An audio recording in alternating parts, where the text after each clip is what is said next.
Good morning friends, welcome to the prelims booster session. आज का पहला टॉपिक है रेगुलेटरी एसेट्स। ये टॉपिक इकोनॉमी के लिए इंपॉर्टेंट है। सुप्रीम कोर्ट ने ऑर्डर किया है डिस्कॉम्स को और रेगुलेटर्स को कि regulatory assets with in fix timelines को क्लियर करें। तो कोई भी एसेट जो क्रिएट किया गया है उसे विद इन 3 ईयर्स लिक्विडेट किया जाना चाहिए। कोर्ट ने फर्दर एडवाइस किया है कि रेगुलेटरी एसेट्स जो हैं 3% जो है annual revenue requirement of discom से ज़्यादा नहीं होने चाहिए। तो एक क्रिटिकल स्टेप है ये towards addressing the long standing issue of unrecovered cost India के इलेक्ट्रिसिटी सेक्टर में, ठीक है, जिसकी वजह से जो फाइनेंशियल स्ट्रेन आता है डिस्कॉम्स के ऊपर। तो रेगुलेटरी एसेट्स क्या होते हैं? बेसिकली ये अनरिकवर्ड रेवेन्यू गैप होता है जो एवरेज कॉस्ट ऑफ सप्लाई और annual revenue requirement of a discom के बीच में आता है।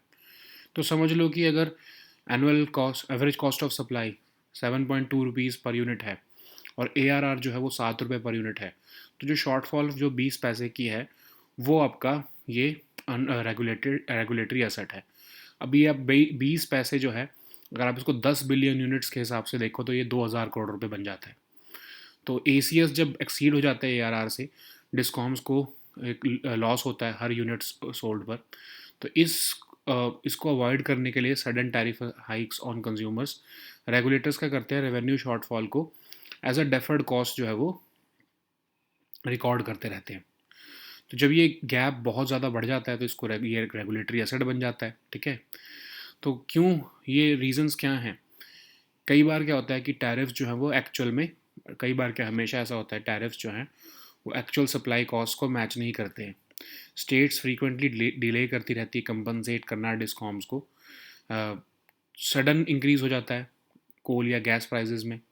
हाई ट्रांसमिशन या डिस्ट्रीब्यूशन लॉसेस भी होते हैं, वो और ज़्यादा फाइनेंशियल स्ट्रेस को वर्सन करते हैं। तो इनिशियली तो रेगुलेटरी एसेट्स जो हैं वो कंज्यूमर्स को टैरिफ शॉक से बचाते हैं, लेकिन बाद में डेफर्ड रिकवरी जो है उसकी वजह से ज़्यादा प्राइस बढ़ाने पड़ते हैं, टैरिफ हाइक ज़्यादा करना पड़ता है। तो परसिस्टेंट रेगुलेटरी एसेट्स जो हैं वो कैश फ्लो क्राइसिस भी क्रिएट करते हैं डिस्कॉम्स के लिए, क्योंकि उससे क्या होता है फिर कि वो पावर जनरेटर्स को सही पे पैसा नहीं दे पाते हैं सही टाइम पर, और फिर डिस्कॉम्स को बोरोइंग करनी पड़ती है। इससे उनका डेट बर्डन और बढ़ जाता है। तो इसलिए जब फाइनेंसिस अगर ख़राब रहेंगे तो वो ग्रिड मॉडर्नाइजेशन में कैसे इन्वेस्ट करेंगे, रीन्यूएबल इंटीग्रेशन कैसे करेंगे, कंज्यूमर सर्विसेज भी सफ़र होती हैं उसकी वजह से। तो एक विशियस साइकिल ऑफ इनएफिशिएंसी और फाइनेंशियल स्ट्रेस की वजह से क्रिएट होता है। तो मेजर्स क्या लिए जा सकते हैं? टैरिफ्स को एक्चुअल सप्लाई कॉस्ट के साथ अलाइन करो। स्टेट गवर्नमेंट्स ये इंश्योर करें कि जो सब्सिडी पेमेंट्स हैं वो टाइम पर जाएं। Fuel and power purchase cost adjustment के मैकेनिज्म्स भी होने चाहिए। रेगुलर रिकन्सिलिएशन होना चाहिए प्रोजेक्टेड और एक्चुअल कॉस्ट का, ताकि लार्ज बैकलॉग्स ना हो, ठीक है। तो अगर हम ग्लोबली देखें तो यूटिलिटीज़ को अलाउ किया जाता है कि इन्वेस्टमेंट्स वो थ्रू टैरिफ्स जो है रिकवर करें। Smart grids, India energy stack जैसे जो है डिजिटल इंफ्रास्ट्रक्चर भी हेल्प कर सकता है ट्रांसपेरेंसी लाने में। रेगुलेटरी एसेट्स जो है वो एक्सेप्शनल टूल्स होने चाहिए rather than recurring features, okay. Next हम टॉपिक देखते हैं, डेथ्स बाय सुसाइड। ये टॉपिक सोशल इश्यूज़ के लिए इंपॉर्टेंट है। तो न्यू WHO का डेटा दिखा रहा है सुसाइड की वजह से 1 in every 100 डेथ्स हुई हैं वर्ल्ड वाइड इन 2021, और फॉर एवरी डेथ ओवर 20 जो है वो अटैम्प्ट्स अकर हुए हैं। तो एंग्जाइटी और डिप्रेसिव डिसऑर्डर्स जो हैं वो मोस्ट प्रेवलेंट हैं मेंटल हेल्थ डिसऑर्डर्स के लिए अगर हम देखें तो बिटवीन 2011 और 2021 मेंटल डिसऑर्डर्स जो हैं वो ज़्यादा तेज़ी से बढ़े rather than population growth. Young adults में सबसे ज़्यादा प्रेवलेंस देखा गया इसका। चिल्ड्रन में कम है, रेयर होता है depressive disorders. Middle age adults जो है उनमें एंग्जाइटी से ज़्यादा डिप्रेसिव डिसऑर्डर्स हैं। मेल सबसे ज़्यादा अटेंशन डेफिशिएट या हाइपर एक्टिविटी डिसऑर्डर को प्रोन रहते हैं। फीमेल जो हैं वो ज़्यादा एंग्जाइटी, डिप्रेशन या ईटिंग डिसऑर्डर्स को प्रोन रहती हैं। सुसाइड जो है वो सबसे लीडिंग कॉज ऑफ डेथ था among young people world wide, लेकिन प्रोग्रेस जो है देखने को मिल रही है, अ, जो लेकिन फिर भी जो है वो उतनी नहीं है प्रोग्रेस जितनी UN के टारगेट को 1/3 रिडक्शन जो टारगेट है 2030 का, बाय 2030 वो अचीव कर सके। एक्सपर्ट्स कह रहे हैं कि sustained financing, strong leadership, effective execution of prevention programme जो है वो क्रूशल है। सुसाइड वैसे भी मल्टीपल फैक्टर्स की वजह से होती है, तो इन सब को टैकल करने के लिए हॉलिस्टिक हमें अप्रोच रखनी पड़ेगी।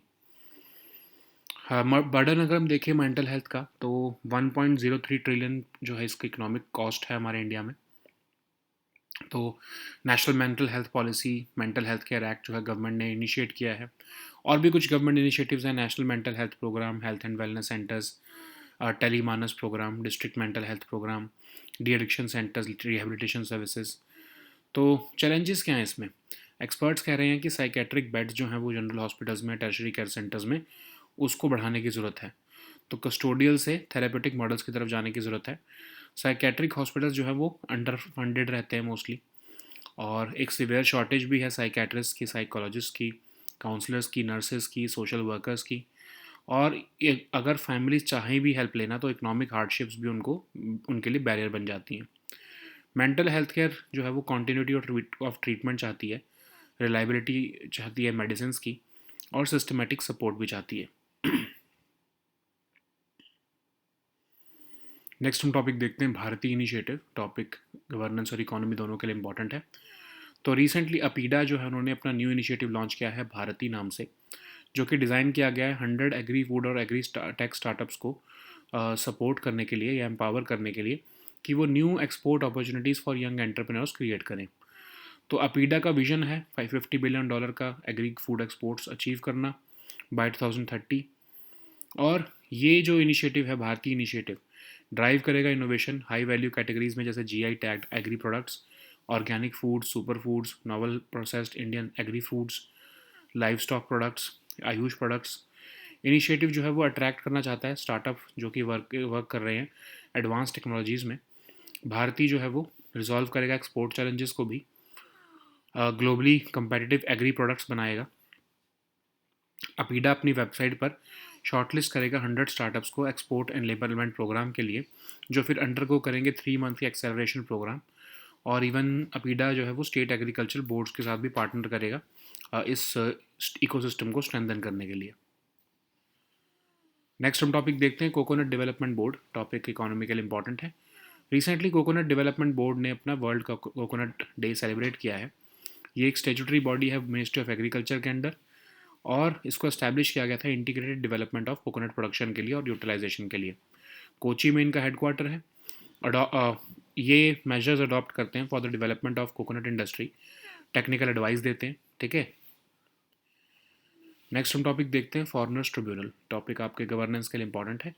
Union ministry of home affairs ने फॉरेनर्स ट्रिब्यूनल्स को जो है पावर्स दे दी हैं फर्स्ट क्लास जुडिशियल मजिस्ट्रेट की। तो ये फॉरेनर्स ट्रिब्यूनल्स हैं क्या? क्वाजी जुडिशियल बॉडीज़ हैं जो कि अलाउ करती हैं लोकल अथॉरिटीज़ को एक स्टेट में कि वो एक पर्सन अगर कोई सस्पेक्टेड है फॉरेनर होने का तो वो ट्रिब्यूनल्स को उनको रेफ़र किया जा सके। तो फॉरेनर्स जो हैं ट्रिब्यूनल्स ऑर्डर 1964 से जो ये फॉरेनर ट्रिब्यूनल्स हैं ये होल ऑफ इंडिया में अप्लाई होते हैं, लेकिन अभी तक ये सिर्फ असम में ही एग्जिस्ट करते हैं। बाकी की स्टेट्स में जो अगर कोई इलीगल इमिग्रेंट पाया जाता है तो उसको कोर्ट के सामने लेके जाया जाता है और फिर फॉरेनर्स एक्ट के थ्रू डील किया जाता है। हर फॉरेनर ट्रिब्यूनल जो है वो हेडेड होता है बाय मेंबर्स ड्रॉन फ्रॉम जजेस, एडवोकेट्स, सिविल सर्वेंट्स जिनके पास जुडिशियल एक्सपीरियंस हो। तो एक ट्रिब्यूनल को जो है वो एक जो है नोटिस देने होता है इंग्लिश में, ऑफिशियल लैंग्वेज ऑफ स्टेट में, जो भी फॉरेनर अगर उन्हें लग रहा है तो विद इन 10 डेज। और उस पर्सन के पास 10 डेज का टाइम होता है रिप्लाई करने का नोटिस, और 10 डेज का टाइम होता है आगे अपना एविडेंस देने के लिए। अगर जो है फॉरेन ट्रिब्यूनल जो है वो उसको 60 दिन के अंदर जो है वो केस को डिस्पोज ऑफ करना होता है। और अगर पर्सन जो है वो कोई प्रूफ नहीं दे पाता है तो वो उसको फिर डिटेंशन सेंटर में भेज देते हैं। तो इमिग्रेशन एंड फॉरेनर्स ऑर्डर 2025 के हिसाब से फॉरेनर ट्रिब्यूनल जो है वो वारंट्स इशू कर पाएंगे, डिटेन कर पाएंगे इंडिविजुअल्स जो अपनी आइडेंटिटी नहीं प्रूव कर सकते कि वो इंडियंस हैं। तो एफटीज़ को इंश्योर किया गया है, एम्पावर किया गया है कि वो अरेस्ट वारंट्स इशू कर सके अगर कोई पर्सन जो है जिसकी नेशनैलिटी डिस्प्यूटेड पाई जाती है या फिर वो अपेयर इन पर्सन नहीं हो पाता है। एफटीज़ के पास जो है वो power of a civil court भी होगा। नेक्स्ट हम टॉपिक देखते हैं Vikram 3201। Topic science and tech के लिए इंपॉर्टेंट है। तो इंडिया ने अपना first fully indigenous 32 bit microprocessor Vikram 3201 जो है वो अनवील किया है। तो ये विक्रम साराभाई स्पेस सेंटर ने बिल्ड किया है, और इसरो की सेमीकंडक्टर लेबोरेटरी में इसको चंडीगढ़ में बिल्ड किया गया है। तो ये डिज़ाइन किया गया है specifically for rockets and satellites. पहली बार ऐसा हो रहा है कि इंडिया ने इंडिजिनसली डिज़ाइंड और फैब्रिकेटेड प्रोसेसर इस स्केल पर बनाया है अपने लॉन्च व्हीकल एवियोनिक्स के लिए। तो चिप की जॉब है कि वो हैंडल कर सके नेविगेशन, कंट्रोल और mission management in launch vehicles. और स्पेस इन्वायरमेंट्स क्योंकि हार्श होते हैं, तो ये चिप जो है उसको मैन्युफैक्चर किया गया है मिलिट्री ग्रेड स्टैंडर्ड्स के लिए। विदस्टैंड कर सकता है extreme conditions of space missions, including temperatures from -55 degree Celsius to +125 degree Celsius तक का। ओके, नेक्स्ट हम टॉपिक देखते हैं एक्सरसाइज मैत्री। ये टॉपिक सिक्योरिटी के लिए इंपॉर्टेंट है। तो 14th एडिशन जो है ऑफ एक्सरसाइज मैत्री जो है वो शुरू हो चुका है मेघालय में। तो ये एक मिलिट्री एक्सरसाइज है बिटवीन इंडिया एंड थाईलैंड, और ये शुरू हुई थी 2006 में। Okay, so now let us see all these topics in English. So the first topic is regulatory assets. This topic is important for your economy section. Supreme Court has ordered discoms and regulators to clear regulatory assets within fixed timelines. So any newly created assets must be liquidated within 3 years. The court has also advised that capping the court has also advised capping regulatory assets at 3% of Discom's annual revenue requirement. This will be a critical step towards addressing the long standing issue of unrecovered costs in India's electricity sector, which has placed enormous financial strain on discoms. So, regulatory assets represent the unrecovered revenue gap between average cost of supply and annual revenue requirement of a discom. So, average cost of supply, you know, that actual cost that is incurred by a discom to supply a unit of electricity. And then annual revenue requirement is basically the revenue recovered from consumer tariffs and subsidies provided by state governments. So when ACS exceeds ARR, discoms incur a loss on every unit sold. To avoid imposing sudden tariff hikes on consumers, regulators allow the revenue shortfall to be recorded as a deferred cost. Okay. For example, if the ACS is 7.2 rupees per unit and ARR is 7 rupees per unit, the shortfall is 0.20 per unit. And if 10 billion units are supplied, the revenue gap equals 2000 crore rupees. So instead of an immediate tariff shock, this gap becomes a regulatory asset. Okay. So what are the reasons behind this ACS ARR gap? So tariffs often do not match actual supply costs due to political considerations. States also delay compensating discoms for agricultural and low income consumer subsidies. Sudden increases are there in coal and or gas prices, which raise power purchase costs. High transmission and distribution losses also worsen the financial stress. Okay, so on consumers, the initially they get shielded from the tariff shocks, but when deferred recovery happens, it later leads to steeper tariff hikes. Then on discoms, persistent regulatory assets create cash flow crisis, making it difficult for them to pay power generators on time. So they have to resort to borrowing, which adds to their debt burden. With finances tied up in unrecovered costs, investments in grid modernization, renewable integration, and consumer services suffer, which creates a vicious cycle of inefficiency and financial stress. So, what should be done? So, first of all, of course, align tariffs with actual costs of supply. State governments must ensure punctual disbursement of subsidy payments. Mechanisms like fuel and power purchase cost adjustment can help tariffs reflect market changes quickly. Regular reconciliation of projected and actual costs prevent large backlogs. Even if we look at global best practices, regulated asset-based model allows utilities to recover investments through tariffs with assured returns, providing long-term revenue certainty. Smart grids and India Energy Stack can improve the transparency in asset management and efficiency-based recovery. So these models suggest that regulatory assets should remain exceptional tools rather than recurring features. Okay. So the next topic is deaths by suicide. This topic is important for your social issues. So according to new WHO data, suicide has caused one in every 100 deaths worldwide in 2021.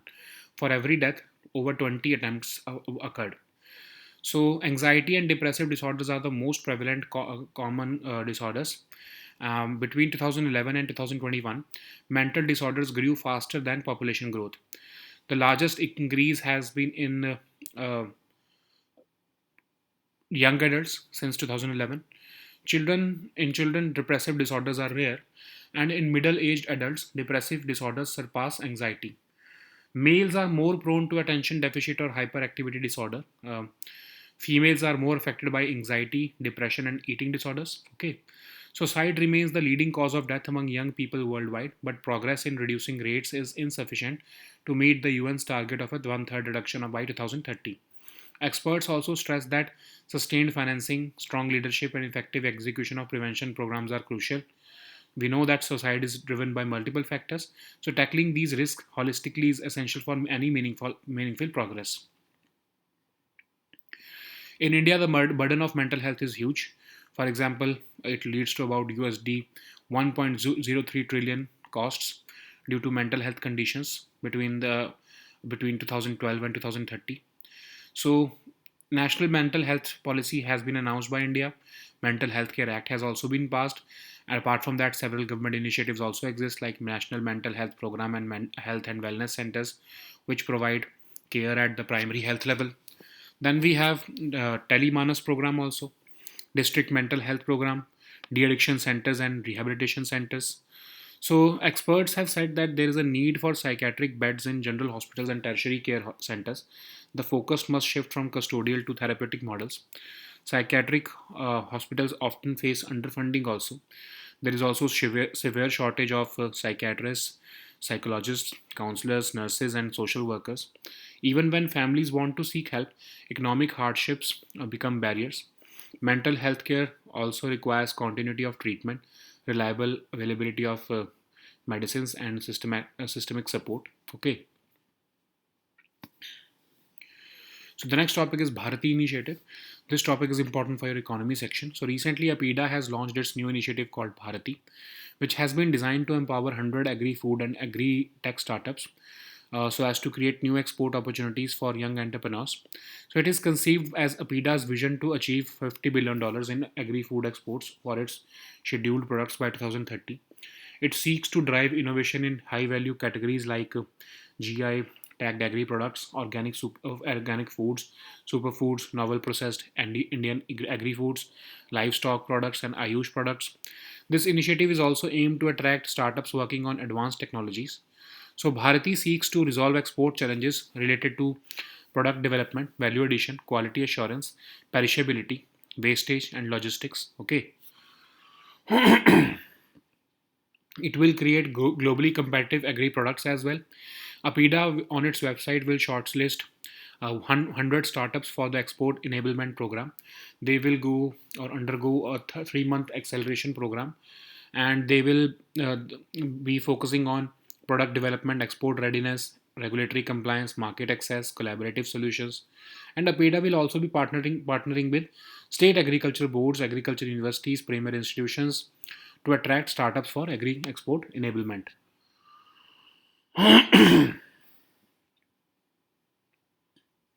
So the next topic is Coconut Development Board. This topic is important for your economy section.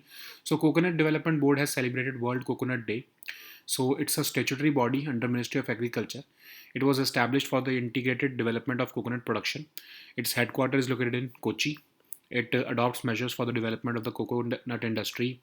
It also imparts technical advice to those engaged in coconut cultivation and industry. Okay.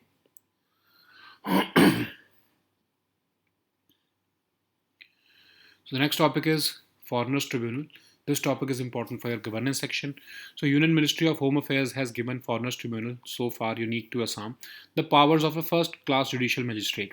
So Foreigners Tribunal are the quasi-judicial bodies formed through Foreigner Tribunal's Order of 1964 to let local authorities in a state refer to a person suspected of to be a foreigner to tribunals. So this applies to whole of India, but these FTs exist only in Assam as of now. In other states, if any illegal immigrant is found, he is produced before a local court and dealt with as per the Foreigners Act of 1946. So each FT is headed by a member drawn from judges, advocates, and civil servants with judicial experience. A tribunal is required to serve a notice in English or the official language of a state to the person alleged to be a foreigner within 10 days of receiving the reference from the authority concerned. Such a person has 10 days to reply to the notice and another 10 days to produce evidence in support of his or her case. An FT has to dispose of a case within 60 days of reference. FT can send him or her to a detention center if the person fails to provide any proof of citizenship. So, Immigration and Foreigners Order of 2025 allows FTs to issue arrest warrants and detain individuals who cannot prove that they are not foreigners. It also empowers FTs to issue arrest warrants if a person whose nationality is disputed fails to appear in person. FTs shall have the powers of a civil court also now. So the next topic is Vikram 3201. This topic is important for your science and tech section. India has unveiled its first fully indigenous 32-bit microprocessor, the Vikram 3201, at the Semicon India conference recently. So Vikram 3201 has been designed by Vikram Sarabhai Space Center and it has been built by the ISRO's Semiconductor Laboratory in Chandigarh. So it is designed specifically for rockets and satellites. So this is the first time India has indigenously designed and fabricated a processor of this scale and specification for launch vehicle avionics. So this chip's job is to handle navigation, control, and mission management in launch vehicles. Okay, the chip has been manufactured to military grade standards so that it can withstand the extreme conditions of space missions, including temperatures from minus 55 degrees Celsius to plus 125 degrees Celsius. So the next topic is exercise math 3. This topic is important for your security section. Recently, 14th edition of exercise math 3 commenced in Umroi in Meghalaya. So it's a joint military exercise between India and Thailand and was instituted in the year 2006. Okay. So these were our topics for today. We'll meet next time with new topics. Until then, goodbye and take care.